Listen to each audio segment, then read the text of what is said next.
Hello everybody.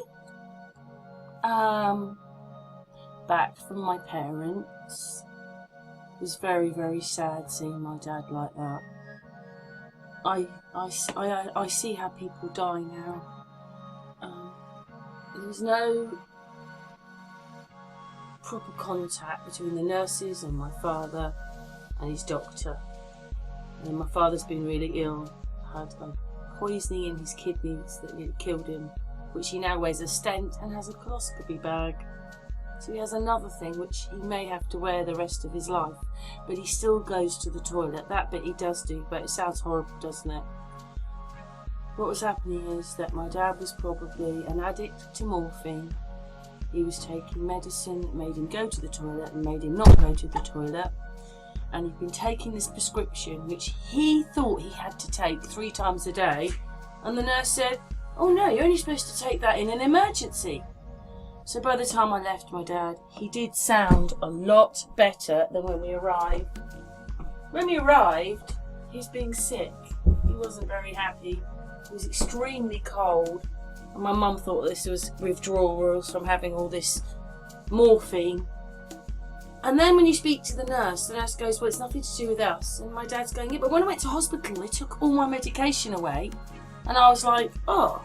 And then he said, when he came back, I went and checked on my list. And basically a lot of what he had, they gave back, but not all of it. But he had to ring the doctor up and sort it all out himself. Which is a bit strange, isn't it? He's 87. He's been in a very bad place, but I saw him do it. So that's all, I suppose, credit to him. But they believe in the pharma way, so, you know, all credit for him for sorting that out. You know, he's 87. But anyway, he'd been really poorly and he nearly died because, well, he got an infection and because of the medication. So I'm sure this happens to a lot of people who are ill and they get all this medication. No one is working out, do they need this, is this right? The whole thing, is this right, doctor, did you prescribe this, is this the hospital? And then that person overdoses on their medication. That's what happens. But anyway, I left. My mum also is doing a little bit better. She's walking, but it hurts a lot, like Mickey. It hurts when they walk. So anyway, she gets good days and bad days. Yesterday was not a good day, but my dad was feeling better. And my dad, the medication put him off eating. But what it was, I tried to explain to him, even if you don't like it, just have a little bit, because it's fuel and you're not going to get better unless you eat. So the last few days he's eaten and he's happy to eat.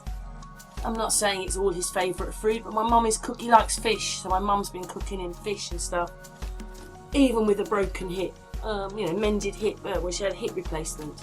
But anyway, all that's going on, it really upsets me. I'm very into the royal family, that bit did, anyway.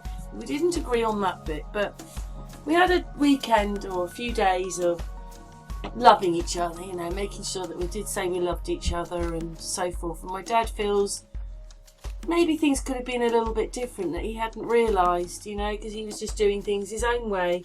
But it's made him realise, that's the other thing, that he might be realising all that because he has a couple of cancers, and from one of the cancers it's testicular. So what they said they're doing is they're giving him female hormones to kill the testosterone, which would kill the cancer. And then me and Gillian looked it up because he has a secondary in his back, in the bones, but that isn't actually bone cancer. He now has cells from the testicular cancer which has gone to his spine, and so he actually has testicular cancer in his spine. Don't you find that? It's all crazy. But anyway, maybe that's why he's thinking different things. He's got female hormones in him and it's making him think, I didn't do that right, I haven't treated everybody right. But putting things in order is a good thing, I said. Better late than never, Dad. So anyway, so that's ongoing, and so is Mickey, but I am pleased that I have seen my parents. Anyway, while I was there, my mum started talking about the fact that some of her relatives, I don't know how many years ago, but they had actually done a search of their name, and this is the birth chart of her mum going right back to the 1300s. But I'll show you a slightly better picture in a minute because it says on there the date, which is 1871, which I'll show you in a moment as we go through the pictures. Yeah, I was really, really shocked about all this, because my mum has only ever told me that her side of the family was Welsh. But looking at this, they weren't. They actually started out in Scotland, and they had a different name, and then eventually they've moved down to Merthyr Tydfil, and then it's all started, you know, it's just changed there. So they're half Welsh and half Scottish. I didn't know that, so a bit more. So I'm still not English, because I'm coming from Wales, Scotland and Europe. But anyway, I'm going to carry on with the next photograph. So basically, in February 1871, this person did it as a historiographer, oh my goodness, do excuse me, to the Historical Society. And what it is we're going to look at this statement here, because I found out something very interesting. It's quite difficult, you know, videoing this. It was quite, you know, it's just the way the camera has captured it all. And I can't believe it, because I reckon that Christianity didn't come till the 1800s. And in this document of 1871, they're saying in the 1331, but I'll read it as best I can because there are words in here. Anyway, September 1331. So God knows what it would be. Great granddad. Great. How many greats I don't know. But this person here, which I'll read it to you in a minute, in 1331 crowned one of the kings in Scotland and his queen. So that's one of my relatives did that. Can you believe that? Can you believe that? Come on, guys. So yeah, we'll try and read it as best as possible, okay? Because, you know, it's... Look at it. It's just... Right, here we go. You ready? I'm going to do the best I can. So George Bane in Longniddry, whatever that is. Parish Tranent, born about 1580. The patronymic Bane, and those are the different spellings, B-E-N-E, B-A-N-E, B-A-I-N or B-A-Y-E, Y-N-E, is derived from the fair colour of the complexion. So Bane is Gaelic signifying white. So this is my grandmother on her side. Now, by the time I'm a little girl, my grandma is very psychic and an empath. She was lovely. Both my grandmas were lovely, and they died when I was 7, so it's such a shame that I missed all this from her. But anyway, this is her history. So, Sir James Bane, or Bender Bane, Archdeacon of St Andrews, was in 1328 appointed by Pope John the 22nd, isn't that 10, 10 and 2? 22nd, to the bishopric, or whatever that is, of that see. In 1331, he crowned at Scone David II and his wife, and on this occasion, the ceremony of appointing the Scottish kings at their coronations was first introduced. So he was the first, that is saying that he is the first archdeacon to crown a king in Scotland in 1331, and he's one of my grandmother's relatives, right back from obviously now back to the 1300s. I thought that was quite incredible, don't you think? Quite incredible. I never thought religion went that far. Maybe they've been lied to when they made this birth certificate, who knows? You know, like we're lied to now, maybe they've always lied, who knows?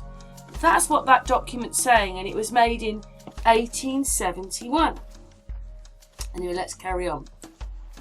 Daring the usurpation, whatever that is, usurpation of Edward Balliol, Bishop Bane, took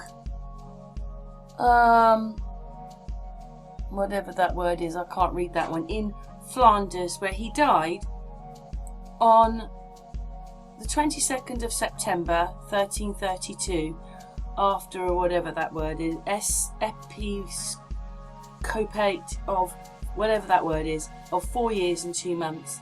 His remains were interred in the Augustinian monastery in Bourges, whatever that is, where a monument was erected in his memory. History of St Andrews by Reverend C, and that's obviously the book or wherever it's mentioned that he is. The most important family of the name Bane, or B-A-Y-N, of Tulloch, J. Lyon, 1843. Oh, so it's mentioned in another book there. That's the most. Oh, sorry, that's mentioned there. Most important. We're on the last sentence here. So, Bane of Tulloch, Rocher, now presented in the female line by Duncan Davidson, Esquire of Tulloch Castle. So that's how the lineage carried on, and then comes the rest of this birth chart. So it's actually that long, although it's on the side. So I read you this bit, and then of course my grandma is down here somewhere. So I thought that was very interesting. I'm sorry it's sideways. I tried to blow it up. It's gone. There's a bit more there. I'll just leave that on for a second. I know you have to put your head sideways. Sorry about that, but it just gives a bit more information there. But I was so shocked to see they could go back to in 1871. They could go back to 1331, but we can't. You know, they're just as together then as we think we are today. I thought that was quite incredible myself. But let's move, because it's a bit annoying. Anyway, that was a little bit on that ancestry. There's another person there. They had it all then. They had all this history, all of it. We can't do this today. You'd probably never find all this today. Oh, I think that's the end, really. But I was so pleased at that one of her relatives, he crowned at Scone David II and his wife, and this was the first time an archdeacon, had crowned a king and queen. I mean, that's all it says, but it says it there, and this was 1871. And then this is all to do with my dad and his family, the Pikes. Lots of Charleses in there. Let's see, where is it? Charles. They're all different people, but they're all called Charles Pike. And then these are Pound, I think is my, where is it? Can't see now. I still think that's my nana's family, that one. Where is it? There it is. I think is that Hannah? No, she's Ellie. She's an Ellen. So these might be my dad's sisters and things here. But we looked at that anyway. I've mixed them up a little bit. Oh, here she is. Ellen Pound. She was born 26th of September 1905, and she married my granddad in 1928 as Nellie Pound, even though her name was Ellen Pound, but she was Nellie Pound. And then unfortunately, like I said, she died in 1971, and 2 months before, I think it was 2 months before, my mum's mum died. What a horrible year for everybody that was. But yeah, so that's talking a little bit about my nana. So I was really pleased to see stuff about my family. You know, I've never seen any of this, but this one, let's go back to this one, was amazing. You because it goes back. They've gone back to the 1300s. How could they do that? How could they do that? How could they do it? So obviously we were far more organised, the whole thing then, than ever, and we just pretend that we weren't, and we had horses and carts, and we couldn't have done, because they can manage to get the history back to 1331. And I bet you won't find it today. But anyway, I found that very interesting. I never thought that my family would have anything to do with any of the royals. Like, oh my God. I'm a bit shocked about that. And I'm really shocked that they've gone back to the 1300s and that he was an archdeacon. So after everything I've thought, where churches, I mean, maybe it was the burials didn't come to churches until the 1800s. But the churches seem to have been taken over by loads of people, to be honest, all along. That's what I see. You know, in history, that's what it looks like to me. It was like they're in and out, and Romans in, Romans out, Catholics in, whatever it is, Protestants, oh, you name it, things like that happened. But I can't believe it that shows that. Let's go back to a bit where it says it. Let's go on a bit. Where are we? Ah, back here, sorry. That one there. Yeah, that one shows that one of my relatives supposedly crowned King David II and his wife. And he was an archdeacon. Wow, I'm so shocked. Anyway, what's your thoughts then to that little bit of I'm in with the royals? He would, you know, I don't know. I just think that's incredible. But anyway, he's one of the relatives of my grandma. Anyway, that was very interesting finding out a bit of my family history. What's your thoughts?